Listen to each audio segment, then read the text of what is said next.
Shahid Afridi Pakistan cricket team के वाहिद ऐसे player हैं जिन्होंने 16 साल की उम्र में श्रीलंका के खिलाफ सेंचुरी की। यह सेंचुरी कोई आम सेंचुरी नहीं थी, बल्कि यह उस वक्त की फास्टेस्ट सेंचुरी थी जिसने पाकिस्तान क्रिकेट का इतिहास बदल डाला। Taken him only 36 balls, the world record set by Jayasuriya in 48 balls. Can he get it? And he sucked it away. This should be the world record. Shahid Afridi has got the fastest 100 in one-day international cricket. It's taken him only 37 balls. Shahid Afridi Pakistan की team के वाहिद ऐसे player हैं जिन्होंने 18 साल की उम्र में India के खिलाफ टेस्ट मैच में सेंचुरी। शाहिद अफरीदी दुनिया के वाहिद ऐसे प्लेयर हैं जिन्होंने ओडीआई क्रिकेट में 351 सिक्सेस लगाए। शाहिद अफरीदी में ये खास बात थी कि जब ये बैटिंग के लिए स्टेडियम में उतरते तो पूरे स्टेडियम की सांसें थम जाया करती थी। जब ये अपने बैट से शॉट लगाते तो पूरा स्टेडियम झूम उठता था।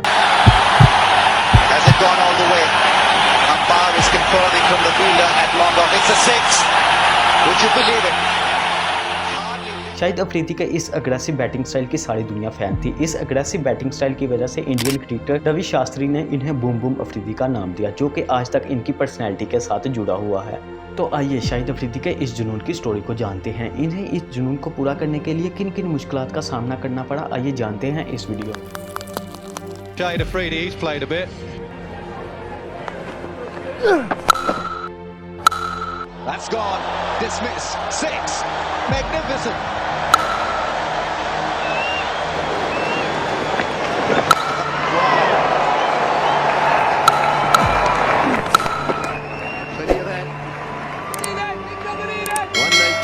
Six now becomes Afridi. Shahid Afridi जो कि 1977 को पश्तून के एक अफरीदी कबीले में पैदा हुए। शाहिद अफरीदी के ख़ानदान का तल्लक सूफ़ी पीरों के घरानों से था।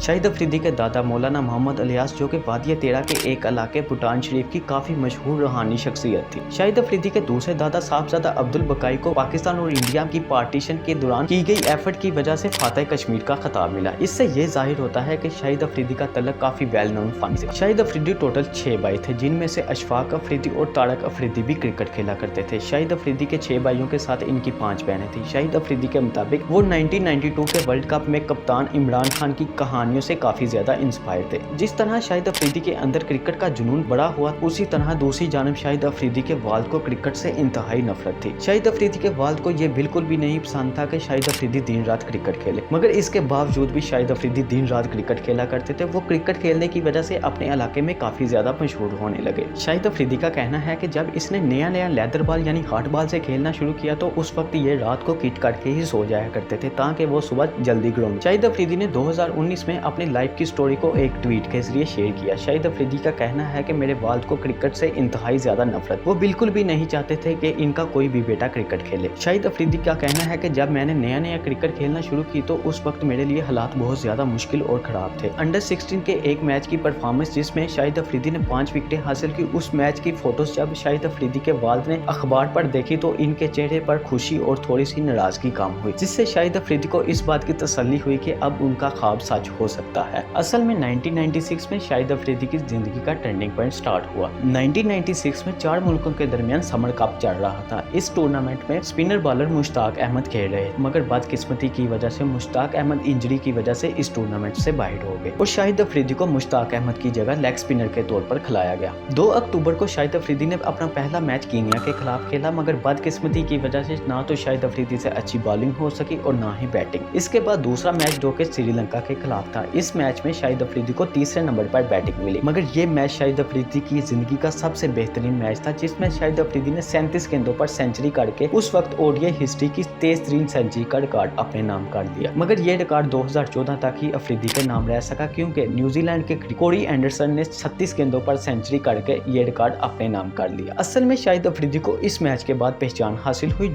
हर तरफ शाहिद अफरीदी के तबसरे होने लगे। सब लोगों ने ये कहना शुरू कर दिया कि पाकिस्तान की टीम को एक नया सुपरस्टार मिल गया है जो कि पाकिस्तान की क्रिकेट को 4 चांद लगा देगा। इसके बाद अफरीदी ने 2001 से लेकर 2003 तक कई टूर्नामेंट्स और लीग खेली, जिसमें इन्होंने काफी अच्छी परफॉर्मेंस का मुजाहरा किया। 1996 से 1998 तक अफरीदी 66 इंटरनेशनल ओडीआई मैच खेल चुके थे। फिर 22 अक्टूबर 1998 में 3 मैचों की टेस्ट सीरीज के तीसरे मैच में शाहिद अफरीदी ने अपना टेस्ट डेब्यू किया। इस मैच की फर्स्ट इनिंग में इन्होंने 5 विकेटें हासिल की। इसके बाद अगले साल यानी 1999 में इंडिया के खिलाफ अपना दूसरा मैच खेला। इस मैच में 191 गेंदों पर 141 स्कोर करके अपनी पहली टेस्ट सेंचुरी बनाई। वो मैच पाकिस्तान 12 रन से जीत गया, जबकि दूसरा मैच पाकिस्तान हार गया और सीरीज ड्रा हो गई। इसके बाद 2005 तक शाहिद अफरीदी अपनी अच्छी परफॉर्मेंस की वजह से काफी हाईलाइट्स में रहे, मगर नवंबर 2005 में पाकिस्तान और इंग्लैंड के दरमियान 3 मैचों की टेस्ट सीरीज चल रही थी। उसके दूसरे मैच में अफरीदी पर आरोप लगाया गया कि इसने पिच को नुकसान पहुंचाया है। इस मैच में अफरीदी पर पाबंदी लगा दी गई। 12 अप्रैल 2006 में अफरीदी ने तमाम एलिगेशन से बचने के लिए आर्जी तौर पर टेस्ट क्रिकेट से रिटायरमेंट का फैसला किया और 2007 में होने वाले वर्ल्ड कप पर फोकस करना शुरू कर दिया। फिर एक साल बाद 27 अप्रैल को शाहिद अफरीदी ने अपनी रिटायरमेंट का फैसला वापस लेते हुए कहा कि अभी पाकिस्तान की टीम को मेरी जरूरत है, मगर अफरीदी ने ज्यादा देर तक टेस्ट क्रिकेट ना खेली। 2010 को अफरीदी ने अपना आखिरी टेस्ट मैच खेला। 2009 में जब पाकिस्तान ने श्रीलंका के खिलाफ T20 वर्ल्ड कप जीता, जिसमें शाहिद अफरीदी ने काफी अच्छी बैटिंग का मुजाहरा किया था। इस वर्ल्ड कप के बाद कप्तान यूनुस खान ने T20 से रिटायरमेंट का ऐलान कर दिया। इसके बाद PCB ने T20 का कप्तान शाहिद अफरीदी को बना दिया। 31 जनवरी 2010 को ऑस्ट्रेलिया के खिलाफ ODI सीरीज चल रही थी, जिसमें कैमरामैन ने अफरीदी को बॉल काटते हुए पकड़ लिया और बाद में अफरीदी ने भी बॉल टैंपरिंग का इतराफ किया, जिसकी वजह से अफरीदी को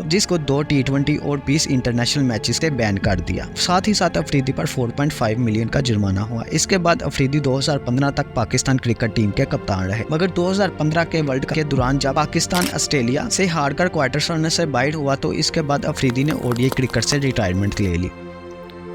शाहिद अफरीदी का करियर एक कामयाब करियर के साथ साथ मोस्ट कंट्रोवर्शियल करियर भी रहा है। 2016 तक शाहिद अफरीदी के पास सिर्फ T20 फॉर्मेट की कप्तानी बची थी। 2016 में जब T20 वर्ल्ड कप स्टार्ट हुआ, इस वर्ल्ड कप में पाकिस्तान की टीम की बहुत ही गंदी थी। पाकिस्तान की टीम जो कि इंडिया, ऑस्ट्रेलिया और न्यूजीलैंड से हारने की वजह से सेमीफाइनल तक ना पहुंच सकी। जब पाकिस्तान ऑस्ट्रेलिया से हारा तो उसी वक्त PCB ने शाहिद अफरीदी को रिटायरमेंट के मशवरे देने शुरू कर दिए, मगर इस वर्ल्ड कप के बाद शाहिद अफरीदी ने PCB के इस फैसले की मुखालफत की और कहा कि मैं दोस्तों और अपनी फैमिली से मशवरा करके फैसला खुद लूंगा। साथ ही साथ शाहिद अफरीदी ने यह भी कहा कि हो सकता है कि मैं कप्तानी के लिए फिट ना हूं, मगर मैं एक प्लेयर के तौर पर फिट हूं।